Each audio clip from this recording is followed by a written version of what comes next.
that every relation that is constructive and normal is beautiful, and every relationship that is not beautiful or has been perverted is abnormal.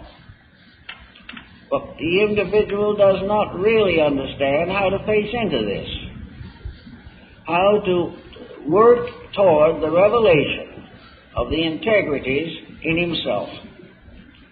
There where we come into the various disciplines that have been adapted from time immemorial, in an effort to help the person to rediscover himself, or reaffirm his own actual place in the universal plan of infinite benevolence. Most of the disciplines that have been accepted in recent centuries and also in ancient times were disciplines of which the individual was expected to perform certain disciplined actions toward himself. It was assumed that he must quiet and subdue the authority of outside circumstances over his own inner life. He must break through the barriers of slavery. Serfdom is an artificial state, for in the infinite plan of things, all living creatures have equal rights. Each individual has an equal right with all others. And serfdom is nearly always the result of a mistaken interpretation of personal freedom. The moment that the individual becomes a slave to his own negative attitudes, he is in slavery. So the Greeks and the Orientals and the Egyptians and the early Christians all worked upon the problem of the individual achieving freedom. And it was generally agreed that freedom depended upon the person emancipating his own consciousness from the miasma of material addictions. The individual can live in this world, but not be of it. He can fulfill every duty of citizenship and family without becoming deluded by the false values that have sprung up in the human environment. So in discipline, the ancients believed that appetites and ambitions must be disciplined and curtailed. The individual must gradually divide himself from the common environment and assume or reveal his own personal destiny. Now, a personal destiny does not mean a rugged individualism. It does not mean that the individual is no longer benevolently inclined. His real problem is to discover himself as a factor in the infinite good of all that lives. He has to realize that there are many jobs to be done in connection with the release of consciousness through the personality. Each individual has a place in the labor of growth. He is involved in the unfoldment of all other human beings. This is because we accept that the plan for things was correct, that the divine purpose is real, and that there is no possible way of changing the basic requirements of living. We can change our false interpretations of them with every passing day, but the truth remains that we are here to grow and to serve. And it is important and inevitable that this gradually comes to our attention. So through discipline, we gradually break away from a whole group of temptations. We begin to recognize the true relationship between the life within us, which is eternal, and the life around us, which is temporal and impermanent. And we have to reassert ourselves as citizens of eternity. We have to recognize the unbroken chain of circumstances which brought us to where we are, and how this unbroken chain will continue in the future until it brings us where we should be. And this there is no way of avoiding. So instead of trying to avoid it, it is far better to move with it. It is a means by which we capitalize the basic assets which we have and begin to give emphasis more and more upon the unfoldment of potential. Now, when we start to try to do this, we have a problem on our hands also. Namely, which way do we turn to find adequate instruction? How are we going to be sure, or reasonably sure, that any move that we make is actually in conformity with natural law? Some feel that natural law would be consummated by a completely industrialized culture. Some feel that if we reach the point finally where the world is run by robots, the human being will be free to do as he pleases. But a world run by robots will never give the individual anything to accomplish as a means of unfolding his own potential. It is a mistake for us to invent things to think for us, or to invent ways of avoiding the common learning of life. For there is much more to be learned by the individual who can make a good pair of shoes than can be learned by the individual who simply buys pairs of shoes.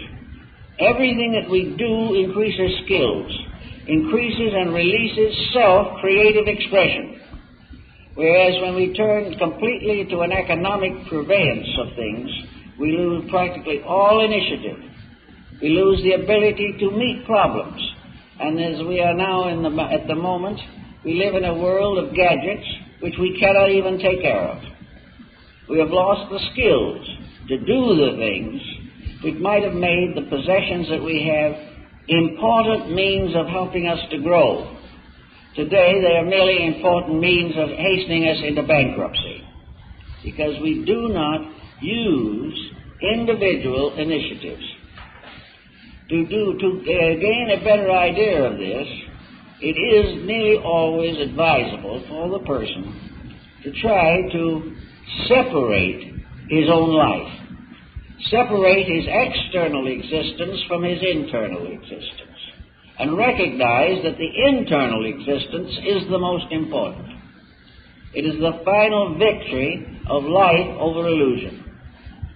If he really, sincerely, and intensely knows that as a being he must grow, and that only that which becomes part of an unfolding consciousness is essential, that which merely exploits consciousness for utility is not essential. The older peoples, therefore, advised a kind of quiet restatement of our own intentions, of our own beliefs, our own patterns. What is the best that we know when we are quiet and do not depend upon the conditioning influence of those around us? What do we believe about things? What do we feel about them? Do we really want to live better than we do? If we really want to, it means that the changeover is very close, that the past has brought us to the point where we can make a positive decision. If we really don't care and have no particular incentives, then we have to go on with further conditioning, and nature will give it to us. If we don't know how to take care of our lives, we will lose them many times. But the life within them will ultimately learn how to live. And when this happens, the entire polarity of life is reversed. In the same way, most people have within them some creative expression. And one of the easiest ways to get at the average person's experience background in himself is through some form of creative self-expression. I know many people who have wanted to express themselves, but they have either lacked the courage or have not felt they could devote the time, or else regard the investment as unprofitable. But somewhere along the line, creativity must break through. It broke through Grandma Moses when she was 100 years old. But it came. Now, there's no real reason why it has to be achieved only by centenarians. It can be achieved at the moment that a creative impulse takes precedence over some form of an economic pressure. If the individual wants to express, he opens the door between himself as a person and the source of himself as an eternal entity. So the problem of bringing out some creative, constructive manifestation is a means of producing what we might almost call maturity in the life of the individual. The person who realizes that they wish to become a nurse is becoming a servant of something. Now, sometimes the leaning to become a nurse is impelled only by good wages. This is not the answer. If the economic purpose is dominant, the individual is not creative. But if the economic problem is secondary, and the desire to serve is primary and honest, there is internal release. The same is true in every profession. There are many professions in which the great good can be done, but much of it is embarrassed and frustrated by the economic factor. The individual who becomes a doctor to help the sick is releasing inner life. The individual who becomes a doctor to get rich is not. He is again in slavery to the temporary environment in which he lives. Actually, this environment is such that it's a wonder that human beings have been deceived by it so long. The man who has accumulated the great fortune in the practice of a profession comes in the end, as all do, to giving it up. He cannot take it with him. It has no permanent value. And in many instances, he shudders at the thought of leaving it to his descendants.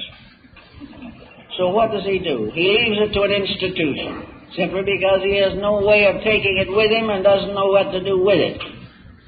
And a person who devotes his life to the creation of this dilemma has overlooked something. He has overlooked the fact that all material existence has its place. The workman is worthy of his hire. But he is not here simply to accumulate wealth at the expense of his neighbors. He is here to serve.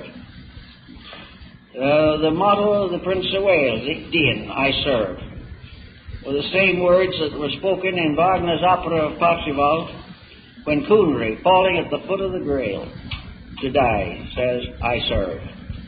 Service is one of the great answers. And service comes in that same ray that goes into our souls to make us real. So service is the motive. If he only serves from some secondary motive, giving a day to some hospital or something of that kind because it's done, this is not the answer. The instinct to serve is a spiritual truth within man. And it comes out in the most unusual ways. There are many cases where a perfect stranger has given his life to save another one who is in great danger. No known reason. He didn't have to do it. But at the moment of a great catastrophe for another, his own inner life took over. And he was able to make this important sacrifice. A sacrifice which was perhaps the best thing he ever did. But it is to get at this level inside of ourselves that we must all labor to the very best of our ability. Another aspect of the same problem is the effort of the individual to resolve certain uncertainties in his own heart and mind. Most persons, unconditioned by ulterior or non-factual pressures, believes in deity. Even those who may consciously and intellectually deny it because of the sophistication of their environment, still in their heart and soul believe. They believe there is a divine providence They believe that there is a deity at the source of life. And for most who believe this, there is also a belief that this deity is operating